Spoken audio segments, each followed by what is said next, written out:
사무엘하 12장입니다. 자, 사무엘하 12장에서는 하나님께서 나단을 다윗에게 보내죠. 다윗에게 보내서 그의 죄를 알게 하죠. 한번 생각해 보십시다. 지금 애가 지금 우리야를 죽이고 바세바를 범하고 애를 놓으려면 몇 개월 지나야 돼요? 10개월 맞죠? 9삭도이면 9개월이고 8삭도이면 8개월인데 어쨌든 몇 개월이 지났죠? 10개월이 지난 거예요. 10개월 동안에 다윗이 정신을 못 차렸어요. 하나님은요, 죄를 범하고 10개월 동안 하나님은 아무 생각 없이 계셨겠어요? 아니죠. 지켜보고 있었던 거예요. 자기 아내도 아닌 남의 아내를 빼앗은 이 다윗이 10개월 동안 애 놓을 때까지 이미 벌써 개월 수가 나와요. 그죠? 10개월이라면 거의 1년이라는 숫자를 회개도 하지 않고 지금 이렇게 무작정 시간만 경과시킨 거예요. 하나님은요, 이럴 때 가만두고 보지 아니하십니다. 사람도 마찬가지 아닌가요? 잘못하면 내 이 녀석 하면서 부모님들이 자식들을 엄하게 막 뭐라고 그러잖아요. 근데 하물며 하나님이 안 그러시겠어요? 그래서 10개월 동안 애를 낳았는데 애가 정신을 아직도 못 차리고 있어요. 그래서 하나님이 정신을 못 차리는 사랑하는 자녀에게 뭘 들어요? 매를 들잖아요. 히브리서 12장에 보면 하나님은 자기 사랑하는 아들에게, 자녀에게 매를 든다고 하셨어요. 사생자매는 매를 안 들죠. 그런데 오늘 1절에 보니까는 주님께서 나단을 다윗에게 뭐 하셨다고? 보내십니다. 맞죠? 보내심. 누가요?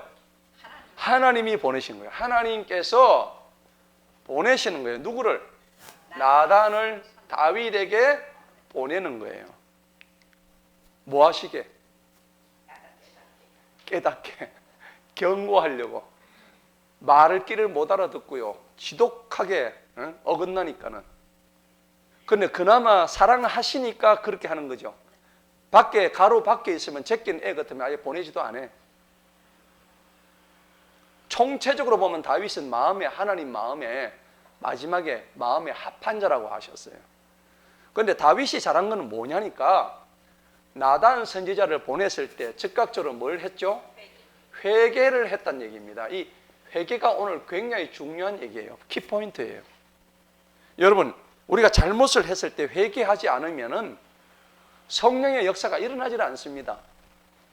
여러분 생각해 보세요. 베드로도 다 굴기 전에 3번 부인한다고 그랬는데 지는 절대 그런 일이 없을 거라고 지난주 우리 설교 때 얘기했죠. 그냥 처음에는 부인하다가 두 번째 어떻게 배워요? 맹세코 부인하다가 세 번째는요, 저주하면서 부인했다고. 이런 애가 닭이 꼬꼬대 우니까는 그제서야 예수님 하신 말씀이 기억나가지고 심히 통곡하며 울더라 그랬단 말이에요. 그러면 베드로가 여기서 하나님께서 나단을 보내셨는데 베드로의 나단은 누구였습니까? 꼬꼬댁 닭이었어요. 맞아요, 맞아요. 따로 보낸 사람이 없어. 꼬꼬댁 닭이 나단의 역할을 한 거예요. 자, 그러면은 우리 인생에 여러분 나에게 나단은 누군가 한번 생각 한번 해보셔요. 목사님, 저는 나단이 올 이유가 전혀 없어요. 나는 나단이 필요 없어. 설마 그러시지는 않겠지. 우리는 하나님이 보내시는 나단을 맞이해야 돼요. 아직도 나단을 거부하고 있고 내 인생의 나단을 갖다가 여러분들 한번 곰곰이 생각해 보세요. 옛날처럼 선지자가 와가지고 나단처럼 네 똑바로 해, 정신 차려 이렇게 안 하시죠? 지금 우리에게 나단은 뭘까요? 하나님의 말씀이에요. 이 말씀이 곧 나단이 된다는 겁니다. 이해가 되십니까? 성경에 곳곳에 나단이 있는 거예요. 여러분, 이스라엘 백성들이 왜 멸망을 했겠습니까? 하나님이 보내시는 나단을 인정을 안 했단 말이에요. 그러니까 하나님께서 전부 다 멸망을 시켜버린 거예요. 열왕기, 역대기 전부 다 왕들의 불순종 때문에 이스라엘 민족을 하나님이 썰어버리신 거예요. 지독하게 말을 안 들었거든요. 그래서 여러분들, 우리가 이 성경을 보면 역사서 다음부터 해가지고 나오는 게 선지서예요. 선지서 중에는 두 가지가 있죠. 대선지서, 그러죠? 대선지서, 그 다음에 소선지서 있단 말이에요. 대선지서는 우리 이사야, 그죠? 그 다음에 예레미야, 그 다음에 에스겔서, 다니엘서, 예, 뭐 이런 종류들이죠. 그 다음 나머지는 전부 다 호세아, 나훔, 요엘, 요나, 전부 다 소선지서예요. 그런데 공통점이 뭐냐면 선지자들을 하나님이 보내셨다는 겁니다. 선지자를 왜 보냈을까요? 성경은요, 이사야를 보내든지 예레미야를 보내든지 에스겔을 보내든지 다니엘을 보내든지 하나님이 쓰시고자 하는 그 당시의 선지자를 곳곳에 시대마다 왕들에게 보내셨어요. 그런데 율법과 선지자는 어디까지냐라고 나오니까 세례 요한까지라고 신약 성경에 나와 있습니다. 율법과 선지자는 세례 요한까지니라 라고 되어 있단 말이에요. 이제는 옛날처럼 이렇게 사람들을 보내는 선지자는 없어요. 성경에 그렇게 나와 있어요. 자, 그런데 이러한 것을 우리가 볼 때에 오늘 여기 이 나단은 하나님의 말씀을 대언하는 대언자로서 하나님의 보내심을 받았단 말이죠. 그러니까 오늘 여러분들에게 나단은 누가 되느니까 하나님의 말씀이 살아계신 말씀이 여기에 분명히 나와 있는 말씀이 여러분들한테 바로 나단이 되야 되는 거예요. 그래서 베드로는 닭 한 마리가 꼬꼬대고 오는 그게 그에게 나단이었어요. 왜? 그것이 깨달아졌거든요. 닭 울기 전에 네가 나한테 3번 부인할 것이다 한 것이 깨달아지니까 밖에 나가서 심히 통곡하며 울더라 그랬단 말이에요. 그러고 난 뒤에 베드로가 뭘 했냐니까 이거 뭐죠? 회개를 한 거예요. 회개하고 이때부터 완전히 새 사람으로 변화됩니다. 그래가지고 들판에 나가지고 설교를 한번 하니까 몇 명이요? 3,000명이 성령을 받아버려. 완전히 회개가 일어나는 역사가 일어나는 거예요. 베드로가 죽은 사람을 막 살리는 거예요. 바울도 죽은 사람을 막 살려요. 졸다가 떨어진 유도구를 막 살려요. 이러한 역사가 일어난단 말이죠.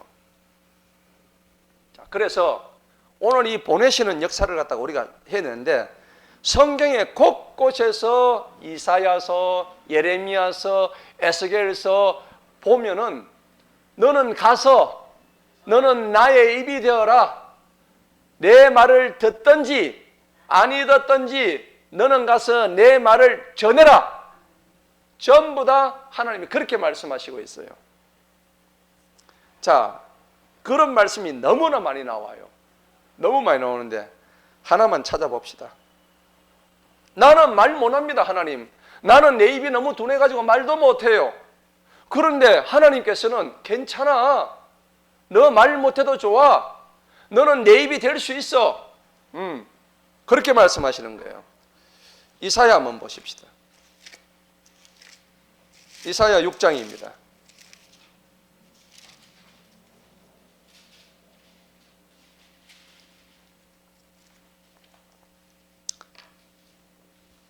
이사야 6장 8절에 보니까 또한 내가 주님의 음성을 들은 적은 말씀하시기를 내가 누구를 보내면 누가 우리를 위해서 가겠느냐 하시기에 그때 내가 말씀드려 내가 여기 있나 나를 보내주옵소서. 이에 그분께서 말씀하셔서 가서 이 백성에 말하되 참으로 너희가 듣기는 들어도 깨닫지 못하고 보기는 보아도 알지 못한다. 이 백성의 마음을 무디게 하고 그들의 귀는 둔하게 하고 그들의 눈을 닫을지니 이것은 그들이 눈으로 보고 귀로 듣고 마음으로 깨달아 회심함으로 고침을 받지 못하게 하렵니다. 이렇게 말씀하시는 거예요.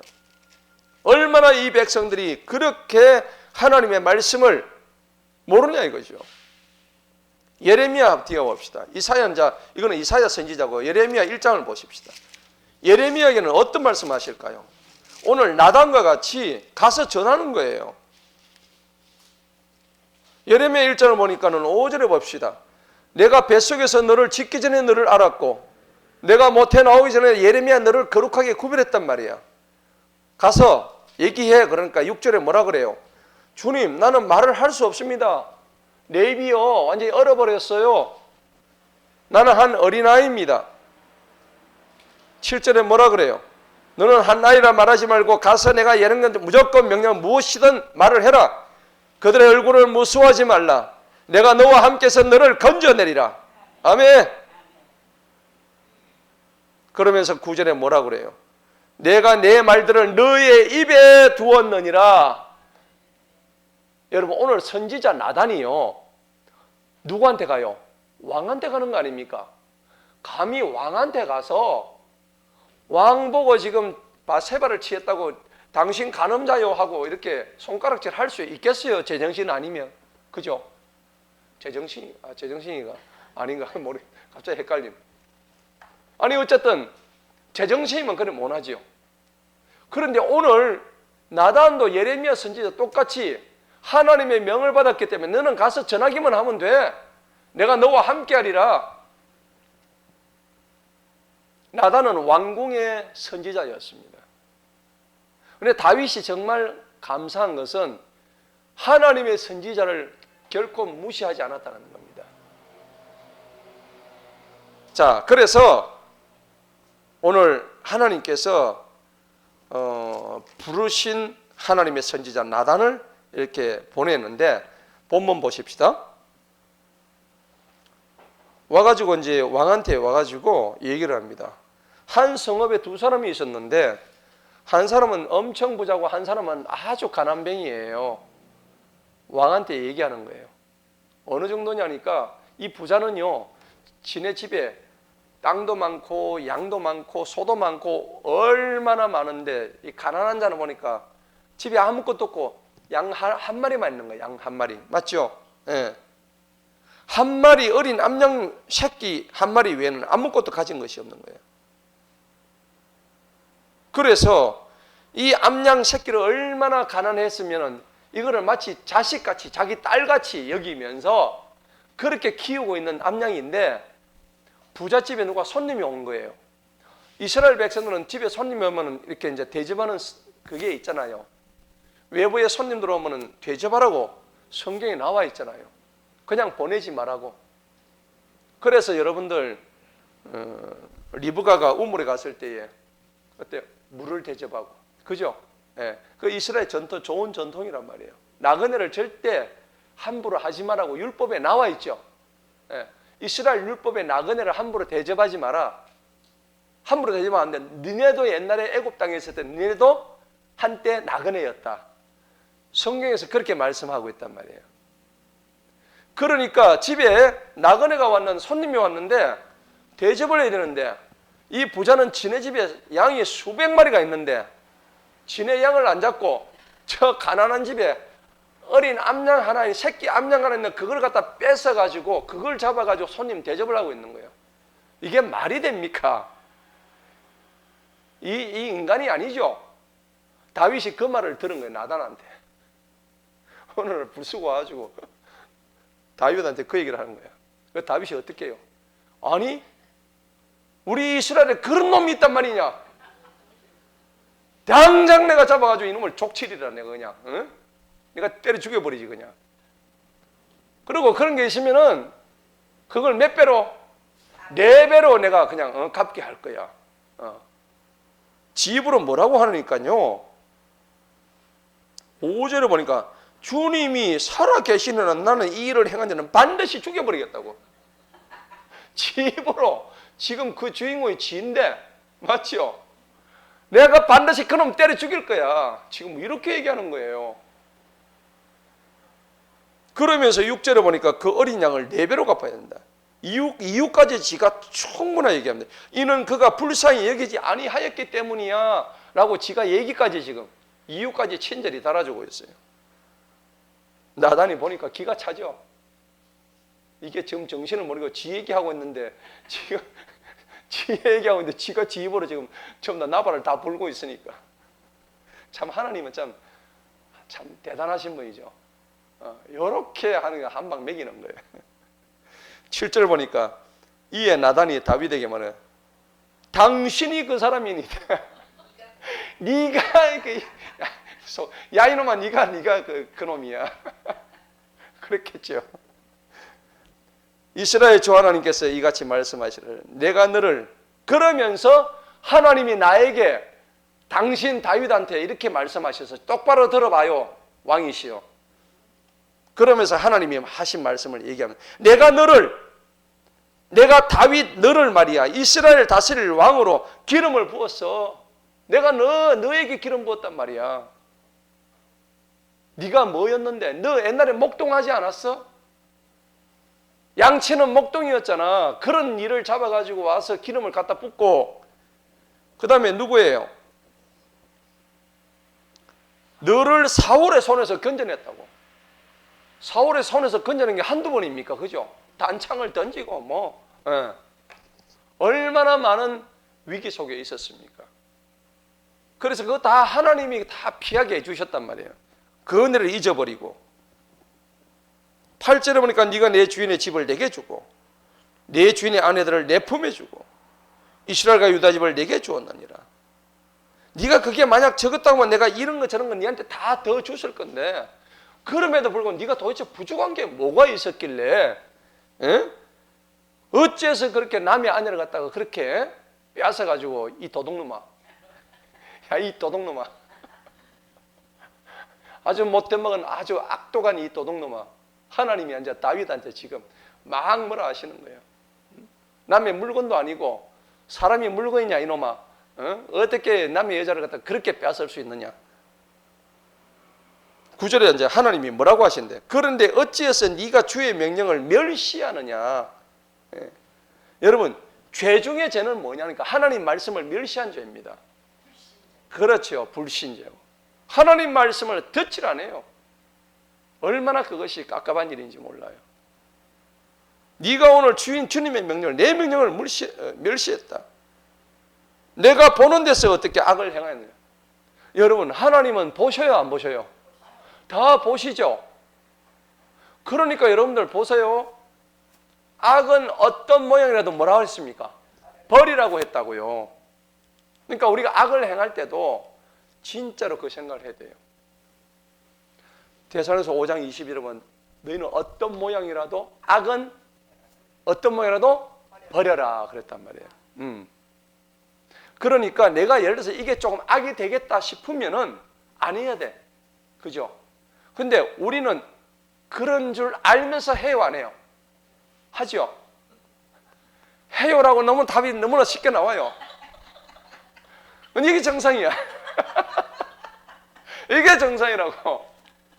저도 그래요. 이러면 안 되는데 싶은데 또 하고 있다고. 오죽하면은 자문에서 개가 토한 것을 도로 먹는다고 얘기하잖아. 돼지가 돼지우리 지가 똥을 쌌는데 그 위에 또 눕는다니까. 치웠는데 또 누워요. 이게 우리 사람이라고요. 그러니까 마가복음 7장 21절에 뭐라고 얘기했냐니까 사람의 마음에서 나오는 것은 어떤 게 있어요? 엄난과 부정과 사욕과 온갖 더러운 것들이 사람의 입에서 나오고 우리 행동에서 다 나오고 나는 안 그럴 거죠. No. 그래서 우리가 죄를 짓는다는 것은 여러분 죄가 많아서 짓는 게 아니에요.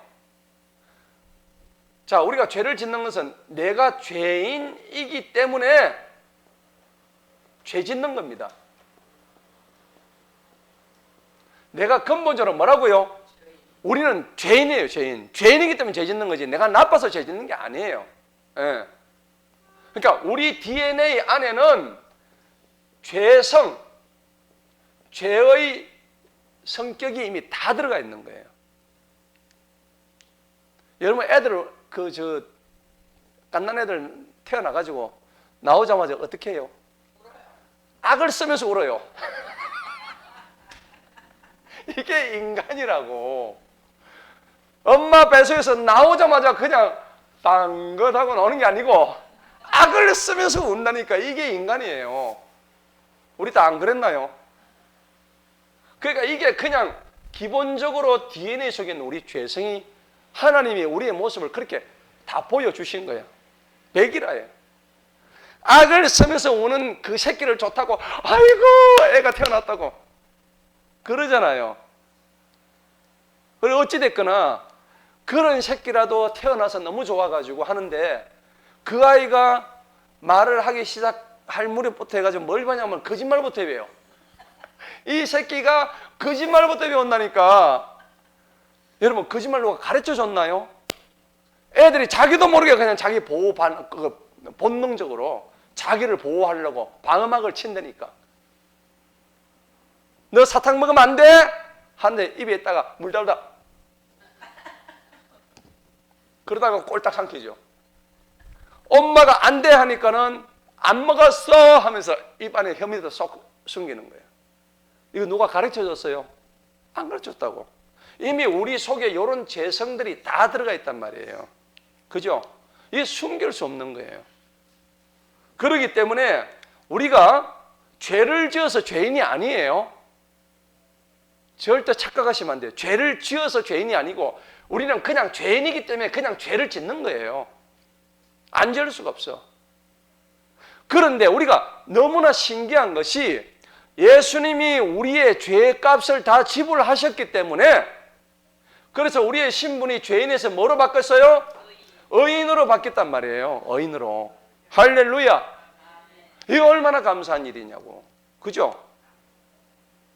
오늘 우리가 여기 사무엘하 12장이 매우 중요한 이유는 뭐냐 그러니까, 하나님께서 우리를 너무 사랑하시기 때문에 히브리서 12장에 나오는 자기의 사랑하는 자녀들을 징계하는 그 문제가 나온단 말이에요. 징계하는데, 징계하기 위해서는 죄에 대해서 무엇을 치러야 돼요? 죄값을 치러야 되는 거예요. 반드시. 여러분, 죄값을 안 치르면은 죄를 심상히 여기겠죠. 심상이라는 말이 무슨 말입니까? 가볍게 여기고 대수롭지 않게 여기고 함부로 여긴단 말이에요. 그러면 죄를 심상히 여기게 되면 이 죄값을 안 받으면 다음에 죄를 지어요, 안 지어요? 또 지어요. 맞죠? 그러니까 이 죄값을 반드시 그냥 치러줘야 된다고. 너무나 이게 중요한 얘기예요. 그러면은 한 사람의 죄도 아니고 지구상에 70억이라는 이 모든 죄인들입니다. 이 수많은 죄인들의 죄의 무게를 한번 생각을 해볼까요? 그걸 무게를 만약 생각한다 그러면 저 태평양 바다에 다 갖다 버릴 수 있을까요? 어마어마한 죄란 말이에요. 그 죄를 오늘 우리가 죄인이어서 의인으로 신분이 변하는 이 모든 것을 한 번에, 단 한 번에 속죄의 제사를 통해서 해결해 주신 분이 하나님이세요. 우리를 사랑하시기 때문에, 근본적으로 사랑하시기 때문에 이 사랑 때문에 단번 속죄가 이루어진 거예요. 단번. 여러 번도 아니에요. 구약시대는 속죄를 하기 위해서는 날마다 제사장이 올라가서 양의 대가리를 쳐요. 몸을 쪼개요. 피를 내야 되는 거예요. 각을 떠서. 그러니까 그 제단에 가면요, 피비린내가 날마다 진동을 하는 거예요. 그냥 우리 구포시장에 푸주꼬이나 생각하면 돼. 피비린내 아시잖아요. 생선 한 마리 잡아도 피비린내 나잖아요. 얼마나 비린내요. 그러면 구약시대는 날마다 이 피가 피칠갑을 하고 있었다고. 그런데 하나님께서 이거 아무리 해도 인간들이 말을 안 들어. 아무리 피 흘려봤자 이 짐승의 피로는 우리의 죄가 사해질 수가 없는 거예요. 하나님이 결단하지 않을 수가 없는 거예요. 그래서 저 천상에 계신 그 만군의 주 만왕의 왕이신 하나님이 직접 내가 내려가야 되겠구나. 내가 너희를 위해서 내려가야 되겠구나. 그래서 이 땅에 오신 분이 바로 예수 그리스도인데, 이분은 뭐 하시기 위해서 왔어요? 우리를 구원하시기 위해인데, 뭘 통해서? 십자가를 통해서. 십자가를 통해서 하나님께서 우리를 너무 사랑하신 나머지 십자가의 죽음이 되셨다는 겁니다. 그래서 단번 속죄라고 그래요. 다른 말로 대속이라고 그러죠. 대신 속죄. 대속의 보혈을 흘려주셨다는 겁니다. 뭐 하기 위해서? 사랑하시기 위해서. 너무나 사랑하시니까. 그러면 오늘 나단이 다윗 선지자에게 보냈는데, 이 일을 읽고 난 뒤에 어떤 일이 이제 경고가 이제 나오죠. 자, 보십시다.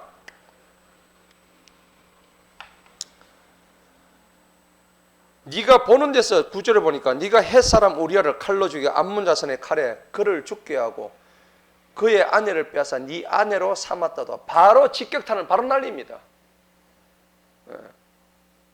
10절에 보니까 그러므로 이제 칼이 결코 내 집에서 떠나지 아니하리니. 여러분, 예수님을 붙잡으러 왔던 로마 병정 그 말고의 길을 베드로가 어떻게 해요? 그냥 잘라버리죠. 예수님을 보호하기 위해서. 그렇게 보호하면은 예수님께서 십자가에 안 잡혀가고 그래도 내가 명색이 수제자인데 예수님도 진짜 잘 보여가지고 나중에 장관자라도 하나 해먹고, 그죠? 예수님이 십자가면 안 가면은 내가 어떻게든 내가 그래도 수제자니까 나중에 국무총리 한 자리는 해먹지 않았을까, 그죠? 예, 그렇게 이 베드로는 생각을 하고 그 잡으러 왔던 로마 병정의 길을 칼로 쫙 내리쳤는데, 요거는 베드로의 성정하고도 관계가 있어요. 베드로 성격이 어때요? 지랄 같잖아요. 좀 지랄 같아. 얼마나 급한지. 그래서 예수님께서 베드로 보고 떨어진 말고의 길을 잡아가지고 어떻게 해요? 바로 붙여 떡 하고 자석 붙듯이 붙어버려요. 왜? 그분은 창조주시니까, 전능자시니까. 그러면서 예수님이 베드로 보고 하시는 말씀이 있죠. 칼을 쓰는 자는 칼로 망한다고. 오늘 다윗이 칼을 썼어요. 우리아를 죽여버렸잖아요. 그러니까 그 구절하고 이 구절이 바로 연결되죠. 우리는 이런 구절을 보면서 그걸 깨달아야 되는 거예요. 네가 뺨을 맞았는데 가지고 뺨 똑같이 때리면은 이 뺨으로 너는 멸망하는 거야. 원수를 뺨으로 갚으려고 하지 마. 예수님이 이 땅에 오신 것은 원수들의 뺨을 뜯기 위해서 오신 게 아니에요. 그 원수들마저도 사랑하기 때문에 네 같은 그 원수 같은 그런 놈들을 내가 전부 다 사랑해서 돌아오기만 한다면은 내가 내 몸을 던져서 내가 너를 사랑한다. 그거 보여주시기 이 땅에 왔는데, 이 인간들이 말귀를 못 알아들어. 얼마나 주님이 답답하게 생각하셨을까요? 어찌됐든 십자가에서 돌아가시면서 테텔레스 타이, 다 이루었다. 내가 할 일은 이제 다 했다. 이제 너희들의 선택만 남았다. 나는 더 이상 너희들한테 해줄 게 없다. 믿든지 안 믿든지 그건 니네가 선택해라. 그게 이제 우리가 받는 하나의 과제죠. 그런데 오늘 10절에 보니까 칼이 네 집에서 결코 떠나지 아니한다는 얘기는 뭐냐? 결국은 오늘 이 다윗이 죄로 인해서 아까 뭐예요? 이 죄값을 받는다는 얘기입니다. 죄로 인해서 보응을 받는다는 얘기죠. 반드시 보응을 받게 되는 겁니다. 그러면은 우리의 모든 인류의 모든 죄를 지었는데, 우리 모든 인간들이 죄를 지었는데 이 죄의 값이 있죠. 죄값은 어마어마하겠죠. 우리 여기서 죄값을 한번 달아볼까? 저울 있으면 누구 죄가 제일 큰지. 만약 죄를 달 수 있는 저울이 있다면은 각자의 그 죄의 무게가 나올 거 아니에요. 그럼 전 인류 70억의 죄를 무게가 있다면은 저울에 달면은 그 죄값이 얼마나 무거울까요? 맞죠? 저 사람들 죄값이 좀 가벼울 걸 생각했는데 저울에 달하니까 이거 뭐 무겁다는 사람보다 오히려 자기가 10배나 더 무거워. 예. 에이, 거짓말쟁이. 속이고 있었구나. 이렇게 될 거 아니에요. 그런데 이 어마어마한 죄값, 이 죄의 무게를 누가 걷어갔어요? 예수님이 걷어갔다니까. 뭐 하심으로써? 죽으심으로써, 자신의 생명을 내던지심으로써, 단 한 번 그렇게 하심으로써 우리의 죄값을 몽땅 지불해 주셨다고요. 할렐루야. 이게 우리는 뭐라고 얘기하냐니까 하나님의 은혜 선물이다. 이게 은혜의 선물이에요. 내가 뭘 잘해서, 내가 돈을 많이 내서, 내가 성경을 많이 읽어서, 하나님 말씀을 달달 외워서 아니에요. 다 필요 없어요. 하나님이 나를 사랑하셔서 나 잘난 거 아무것도 없지만은 하나님 보시기에 내가 잘나면 얼마나 잘났겠어요. 아무것도 아닌 존재예요. 그래서 값없이 주시는 구원의 선물이다 하는 거예요. 자, 그렇다 그러면은 이 죄값을 지불하신 단번에 한 번의 십자가의 죽음으로 지불하신 그 모든 모형의 오늘 예표가 12장에 나와 있는 거예요. 뭘까요? 그 죄의 삭시되었던 아이를 죽여버리는 거예요. 그래서 오늘 12장은 뭐냐? 다윗과 바세바의 그 첫 아이를 하나님이 죽여버리십니다. 그래서 이 12장은 예수님의 죽으심을 상징하는 하나의 모형입니다. 예. 이해가 되시죠? 예. 자, 그런 의미에서 여러분을 보셔야 돼요. 11절에 봅시다. 주가 이같이 말하노라. 보라, 내가 내 집에서 너를 대적하는 재앙을 일으키리라. 어디서요? 네 집에서입니다. 네 집에서 너를 대적하는 재앙입니다. 그게 뭘까요? 네 눈앞에서 네 아내들을 취해서 네 이웃에게 네 마누라들을 다 나눠줄 거야. 무슨 이런 일이 있을까요? 아니, 내하고 같이 살아야 될 마누라들을 전부 다 저 이웃한테 나눠준대. 이웃 남자한테 다 나눠준대. 백주대낮에. 네가 한 행동이야. 너 이제 보응을 받아야 돼요. 하나님이 말씀하시는 거예요. 또 해가 보는 데서 백주대낮입니다. 그가 네 아내들과 더불어 함께 누구리라. 이는 네가 그 일을 은밀히 행하였다. 맞죠? 요압하고 지혜가 딱 둘밖에 몰라요. 다른 신하들은 아무도 몰라. 예. 네가 은밀히 행했지만 나는 이 일을 온 이스라엘 앞과 이 해 앞에서 행하리라 하셨나이다 하니, 지금 다윗이 나단한테 지금 하나님의 말씀을 그대로 고스란히 전달을 듣고 있죠. 여러분, 다윗이 지금 심정이 어떨까요? 팔팔팔 떨고 있어요. 지가 올바른 인간이라면은, 이때까지 그렇게 하나님을 경외해 왔던 다윗이라면은 나단 선지자 그렇게 얘기했을 때 팔팔 떠는 거예요. 이게 지금 뭔 일이고. 그런데 참 어리석은 게, 아까 몇 개월요? 애가 나올 10개월 동안 이거를 못 느끼고 있었으니 얼마나 인간이 어리석습니까? 그죠? 바세바의 배를 보면서, 와, 내 새끼 잘 크고 있네. 바세바의 배를 쓰다듬으면서. 그죠? 우리가 죽여놓고 밤마다 바세바의 배를 문 열어서 잘 태어나라, 내 새끼 잘 크고 있네, 이러고 앉았을 거 아니에요. 10개월 동안 하나도 하나님의 음성을 듣지도 못하고. 그런 장면을 하나님이 보시고서 얼마나 하나님의 이 마음이 아팠을까요? 그렇게 해도 못 깨닫는 이 다윗한테 드디어 나단을 보내시는 거죠. 자, 이제 결정적으로 13절을 봅시다. 다윗이 나단에게 말을 합니다. 내가 주님을 대적하여 죄를 지었노라. 즉각적으로 회개합니다. 그 인간이 바로 당신이야 했을 때 다윗이 이때 두 가지 방법이 있었어요. 뭐라고 이놈아? 네가 지금 나한테 왕한테 지금 있다고 얘기를 하는 거야? 그거 하나 있었을 거예요. 또 하나는 오늘 지금 이와 같이 내가 잘못했습니다. 내가 하나님 앞에 죽을 죄를 지었습니다. 그런데 다윗은 어느 쪽을 택했죠? 회개. 맞죠? 왕의 지위를 악용해서 왕의 지위를 얼마든지 선지자 하나쯤이야 날리는 건 아무것도 아니죠. 그런데 이게 다윗의 위대함입니다. 할렐루야. 아멘. 여러분, 그러니까 회개가 얼마나 중요한가? 즉각적인 회개가 너무나 중요한 거예요. 그런데 사실은 시간을 다 보내버렸어. 10개월 동안에. 밤마다 바세바의 배를 문질러 가면서 아이고 잘 크라고 이러고 앉았을 10개월 동안에는 깨닫지 못하다가 하나님이 선지자를 나단을 보내가지고 경고를 때리고 날리니까 그제서야 그래도 그때나마 돌아온 게 얼마나 참 감사하고 축복인지 몰라요.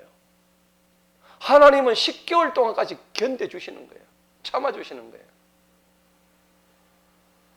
저는 개인적으로 지난 시간을 생각하면 20년 동안 견뎌주시는 것 같아요. 진짜 하나님을 떠나는 시간이 그 정도였거든요. 40대 후반에 하나님을 제대로 만났잖아요. 그 전까지 다 이렇게 떠나가 있다가. 그러니까 다윗을 욕할 게 없어. 저는 저 자신한테 대입을 하자면요. 진유에서는 뭐 그런 일이 없었죠. 없었잖아. 없었대. 아니야. 아니, 이제 자백이 나오네. 우리 권사님은 뭐 어느 정도인가 모르겠는데. 어쨌든 나는 20년 동안, 근데 하나님이 나에게 또 나단을 보내셨어. 그죠? 나단을 보내셔가지고 깨닫게 된 거예요. 오늘 이 나단이 여러분들에게 다 일일이 오늘 찾아가는 밤이 되시기를 축복합니다. 정말로. 그렇다고 천국에 간 나단이 지금 다시 오겠어요? 그죠? 오늘 하나님의 이 말씀이 사무엘하 12장 말씀이 여러분 모두에게 우리 모두에게 나단이 되기를 축복합니다. 아멘. 할렐루야. 아멘. 자, 그래서 13절에 보니까 내가 주님을 대적하여 죄를 지었노라 하며 나단이 다윗에게 말하기를 주님께서도 또한 왕의 죄를 뭐 하셨다고? 치우셨다, 지워버렸다는 얘기입니다. 회개하면 지워주는 역사가 일어납니다. 할렐루야. 아멘. 여러분 회개합시다. 즉각적인 회개가 필요한 거예요. 우리는 죄 안 짓겠다고 자만하지 말고 죄 지을 수 있습니다. 오늘도 짓고 내일도 짓고 천국 가는 그날까지 우리는 죄를 지을 수 있어요. 하지만 우리에게는 죄보다 더 큰 하나님의 사랑과 회개와 돌아올 수 있는 하나님의 은혜가 있는 줄 믿으시기 바랍니다. 불신자들은 이거를 모른단 말이에요. 우리는 즉각적인 무릎을 꿇고 하나님한테 두 손 들고 하나님 제가 잘못했습니다. 오늘 이 밤에 주님 앞에 기도합니다. 오늘 그런 밤 되기를 축복합니다. 그렇게 될 때에 하나님은 내 앞에 저질러 오는 모든 죄를 일거에 그냥 날려버리는 거예요. 오늘 뭐라고 표현했습니까? 13절 보세요. 또한 왕의 죄를 뭐 하셨다고? 치우셨다. 속된 말로 하면 네가 싼 똥을 내가 다 치워버렸다는 얘기예요. 깨끗하게 더러운 똥을. 그러므로 왕이 죽지는 않을 것입니다. 그러나 이 행실로 인하여 왕이 주님의 원수들에게 하나님을 모독할 큰 구실을 주었죠. 이거는 죄죠. 요걸 뭐라 하나? 죄값이라는 거예요. 죄를 지었으면 죄값을 받아야 돼요? 안 받아야 돼요? 받아야 되는 거야. 우리 죄값을 누가 받았어요? 예수님이 받았단 말이에요. 죽음으로 받았다는 거예요. 내 죄를, 나의 죄를 예수님이 다 걷어가신 거예요. 그런데 오늘 여기서는 다윗은 네 죄를, 죄값을 다 치르게 하겠다. 그래서 다윗의 집안에 이제 13장부터 해가지고 암논이 다말을 갖다가 강간하는 장면이 이제 막 그냥 등장하면서 집안이 완전 콩가루 집안으로 들어갑니다. 예. 오늘 지 하나 잘못해가지고 다윗 하나 잘못해가지고 집안이 콩가루 집안 되는 이런 어처구니 없는 일들이 이제 일어나고 결국에는 아들 압살롬이 아버지를 때려 죽이려고 반역하는 그런 일까지 벌어지는데 결국 도망가게 되죠. 그리고 그 압살롬은 나중에 요압에 의해서 무참하게 살해되는 이런 일이 벌어지는 거예요.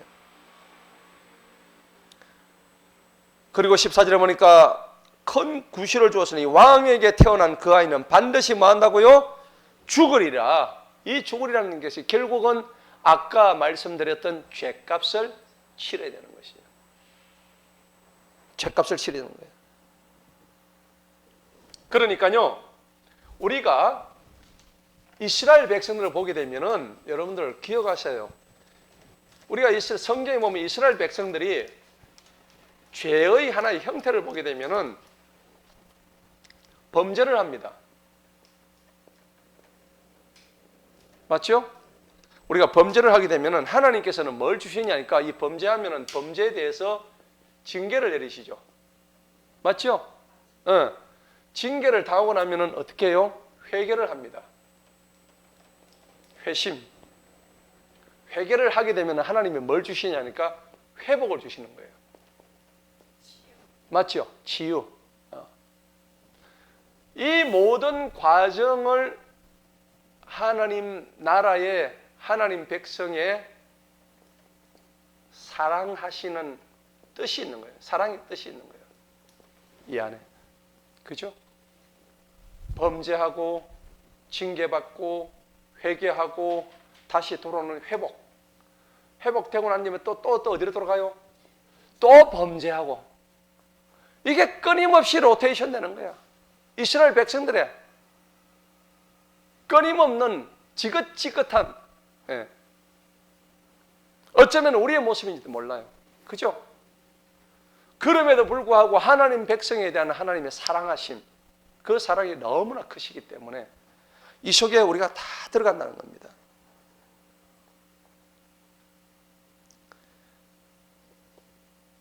이 일로 인해서 다윗이 크게 회개를 하는데 시편 51편에 이 장면이 나와요. 너무나 생생하게. 요것 때문에 시편 51편이 나왔거든요. 한번 볼까요? 시편 51편이 바로 그 장면이에요. 다윗이 나단 선지자를 맞이하고 지었던 게 시편 51편입니다.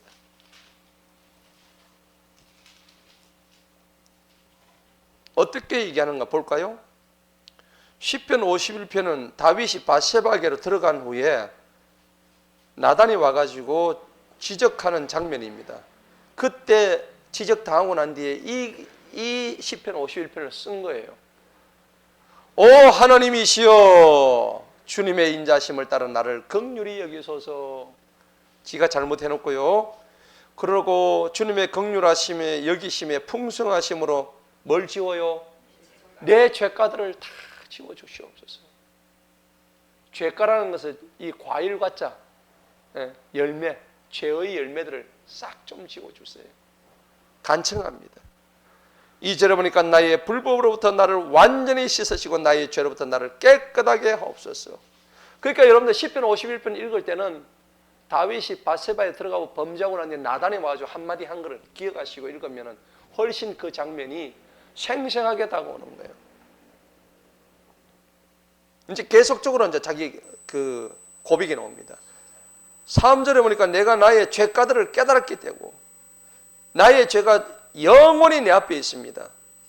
4절 보니까 내가 주님만을 거역하고 죄를 지었습니다. 5절에 보니까요, 자기가 죄인이라는 걸 이렇게 표현합니다. 보옵소서 내가 죄악 중에서 형성되었습니다. 죄 안에서 내 어머니가 나를 잉태했습니다. 지가 씨로 들어갈 때, 엄마 뱃속에 들어갈 때부터 이미 죄로 똘똘 뭉쳐가 들어갔다는 그 표현입니다. 그러니까 아까 표현이 뭐예요? 우리가 죄를 지어서 죄인이 아니고 죄인이기 때문에 죄를 짓는 거예요. 그 말씀이에요. 오늘 이 표현이. 7절에 보니까는 우솔처럼 나를 정결케 해주세요. 나를 씻겨주세요. 내가 눈보다 더 희게 되겠습니다. 9절에 보니까 나의 죄들로부터 주님의 얼굴을 가리고서 나의 모든 죄악들을 지워주세요. 10절에 보니까 내 속에 있는 정직한 영을 새롭게 하여 주옵소서. 그리고 11절에 면전에서 나를 버리지 마시고 주님의 성령을 내게 거두지 마옵소서. 주의 성령을 거두지 마옵소서. 여러분 그 찬양이 있죠? 그게 시편 51편이에요. 12절에 보니까 주님의 구원의 기쁨을 내게 회복시켜 주옵시고 자원하는 영으로 나를 붙들어 주옵소서. 오늘 이 기도를 올리고 있는 거예요. 17절 다 같이 한번 읽어봅니다. 시작. 하나님의 희생물들은 상한 영이라 오 하나님이시여 주님께서는 상하고 죄를 뉘우치는 마음을 멸시하지 아니하시리로다. 여러분 이 다윗이 하나님 앞에 회개하는 마음으로 내 상한 심령을 고쳐달라고 이 마음을 하나님은 멸시하지 아니한다는 걸 고백하고 있습니다. 여러분들 시편 51편 읽을 때는 다윗이 범죄하고 난 뒤에 얼마나 자기 자신을 통회하는 마음으로 그 여러분들 우리가 하나님한테 범죄하고 난 뒤에 시편 51편을 읽고 난 뒤에 기도하시기 바랍니다. 다윗의 심정이 되시기 바랍니다. 자, 본문 보십시다. 아이가 죽어야 하는 이유는 아까 얘기했죠. 오늘 이 아이가 죽습니다. 이 아이의 죽음은 결국 죄의 값, 죄의 대가죠. 죄의 삭선 뭐라고요? 죄의 값은 사망입니다. 사망. 성경 말씀 그대로입니다. 여기서 뭐냐면 이 사망, 죽음으로 인해서 새로워지는 거예요. 그래서 여기서 뭐가 나오냐니까 구원의 그림이 벌써 그려지는 거예요. 맞죠? 누가 나올까요? 예수님의 죽음이 이 벌써 12장에서 그려지고 있는 거예요.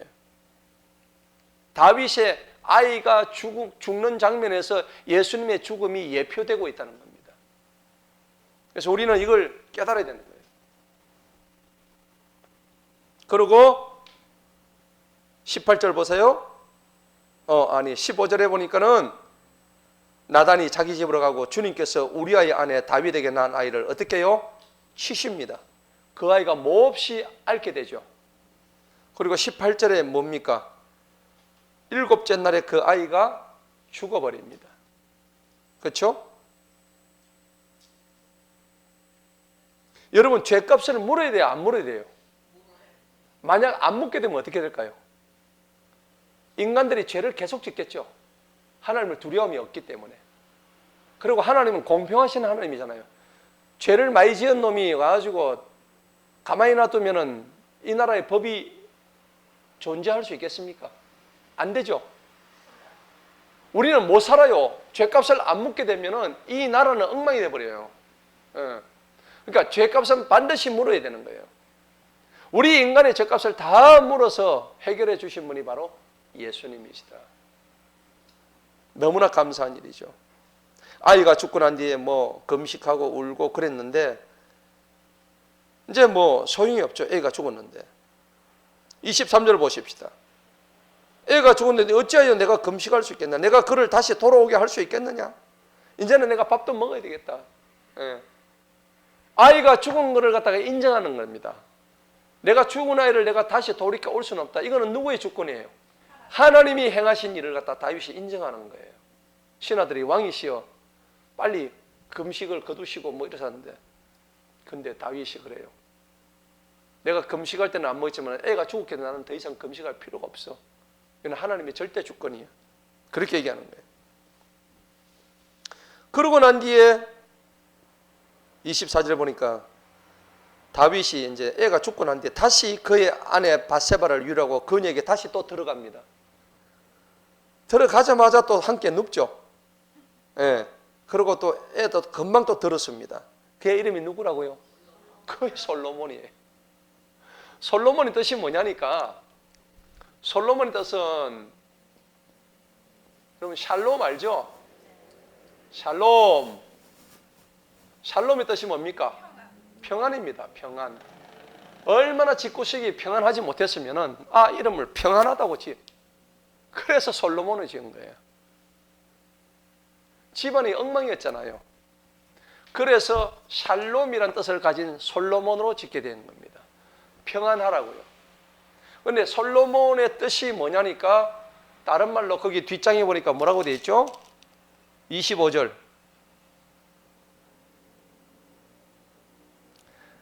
그의 이름을 여디디라고 했죠. 여디디야. 여디디야. 솔로몬의 다른 말이 뭐예요? 여디디야. 여디디야는 내 사랑하는 자라는 뜻입니다.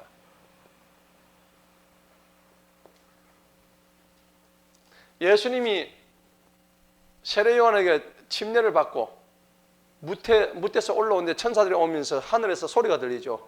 이는 내 사랑하는 자요, 내 기뻐하는 자라는 거죠. 내 사랑하는 자라. 이게 여디디아라는 뜻입니다. 솔로몬에게 하신 얘기예요. 하나님이 그래서 왜 그러면 솔로몬을 하나님이 기뻐하셨을까요?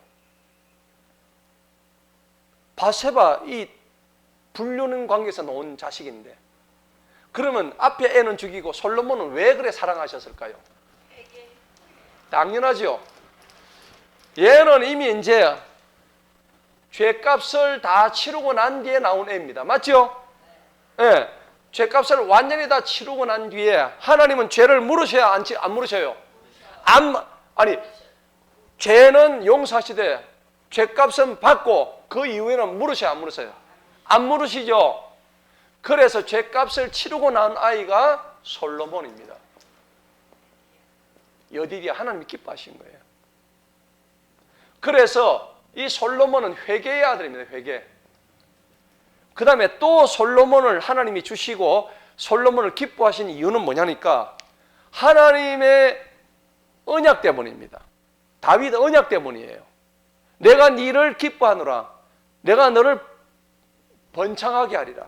그 다윗의 언약 때문에. 그러니까 이 언약은 뭐냐, 비록 죄를 지었지만은 이 죄를 다 깡그리 없애주고 죄값을 치르고, 그리고 이 솔로몬을 통해서 회개가 이루어지고, 하나님이 내가 뭇 별들처럼 많게 해주겠다고 하신 하나님의 약속이 이 다윗의 자손으로 이어지는 거예요. 그래서 나중에 이 솔로몬의 계보를 타고 누가 탄생해요? 예수님이 탄생을 하는 거예요. 맞죠? 비록 앞에서 이런 끔찍한 죄를 지었지만은 이런 장치들을 통해서 우리에게 하시고자 하는 말씀입니다. 너희는 절대 의인이 될 수 없어. 그렇지만은 이 죄값을 치러준, 죽음을 통해서 죄값을 치러준 나를 통하지 아니하고는 너희는 의인이 될 수가 없어. 이걸 말씀하시는 거예요. 자, 오늘 말씀의 결론입니다. 다른 것은 없습니다. 우리 죄의 모든 근본은 인간의 안목의 정욕, 그 다음에 이생의 자랑, 그렇죠? 이런 것 때문이죠. 눈에 보이는 것 때문에 전부 다 가는 거예요. 어두컴컴한 저녁이 되어서 옥상에 뭐 하려고 기어 올라가가지고 거기서 목욕하는 여자를 보고 눈이 획 돌아가가지고, 그죠? 한순간에 죄를 짓고 사람까지 죽이고 간음까지 하고 남의 여자를 빼앗고, 십계명에 남의 여자를 갖다가 탐내지 말라고 했잖아요. 근데 그런 죄를 범했던 다윗이었습니다. 그럼에도 불구하고 그 죄값을 싸그리 없애주시는 하나님의 은혜가 오늘 이 안에 구원의 하나의 큰 그림으로 이미 장치가 다 되어 있는 것을 우리는 알 수가 있는 거예요. 할렐루야. 정말 우리는 전체적으로 보면 다윗을 그렇게 사랑하시는 하나님의 그 구원의 은혜를 우리가 감사해야 됩니다. 우리가 다윗보다 더 큰 죄를 지었을 수도 있습니다. 그죠? 다윗은 직접적으로 사람을 살인하고 그렇게 했지만은 이제 신약 시대로 오면은 미워하기만 해도 살인이라고 그랬어요. 맞죠? 그랬 따지면 우리 사람을 몇 명 죽었을까요? 한타서 죽였어요. 한 추록 죽였다니까. 미워해도 살인인데 신약 시대로는 더 사실은 더 엄격해요. 구약 시대보다. 그죠? 예. 그때는 꼭 때려 죽여야만 죽이는 건데 우리 지금 이 시대는요. 여자를 보고 음욕을 보면 거의 간음이야. 와, 나 입이 말이 안 나오네. 얼마나 간음을 했는지. 그렇잖아요. 예를 들면 그렇단 말이에요. 요새는 그렇 따지면 간음의 시대예요. 지금 모든 지금 음란 문화가 전부 다 간음의 시대라고. 그 간음의 시대에는 하나님이 주실 징벌은 소돔과 고모라의 징벌밖에 없습니다. 유황불이 내려요. 이 땅에. 지금 여러분들 이스라엘과 팔레스타인, 블레셋이죠. 가자. 예. 팔레스타인, 블레셋이잖아요.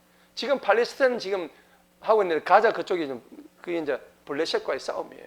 이미 구약 성경에 원수로 나와 있어요. 그래서 이게 이 블레셋 이게는 함의 자손이거든요. 가나안의 족속이거든요. 다 함의 자손들이에요. 아무튼 오늘 이 사무엘하 12장을 통해서 구원의 큰 그림을 밑그림을 우리에게 보여주신 하나님의 은혜에 감사하시고 오늘 우리가 기도할 때 하나님 우리에게도 나단을 보내주시옵소서. 하나님의 말씀, 생명의 말씀이 나에게 나단이 되어서 깨닫게 하시고 오늘 회개하고 통촉하는 그러한 밤이 되게 하여 주옵소서 라고 기도하는 시간 되기를 축복합니다. 하나님 아버지 감사합니다. 오늘도